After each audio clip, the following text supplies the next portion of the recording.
Welcome, today in front of me OPPO Reno8 Lite, and I'll show you how to link or unlink Google Assistant from power button on this device. So let's first launch the settings application, and after that scroll down to the password and security section, to the system settings. Then scroll a little bit down and you'll see here the way Google Assistant voice power button.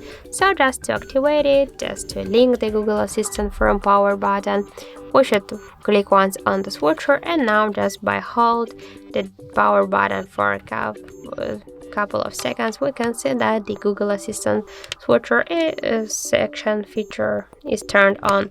And if you want to just unlink it, just click here once again on the switcher, and after that we can see that the switcher is turned off. So that's it. Thank you for watching, and if you find this video helpful, don't forget to leave a like, comment and to subscribe our channel.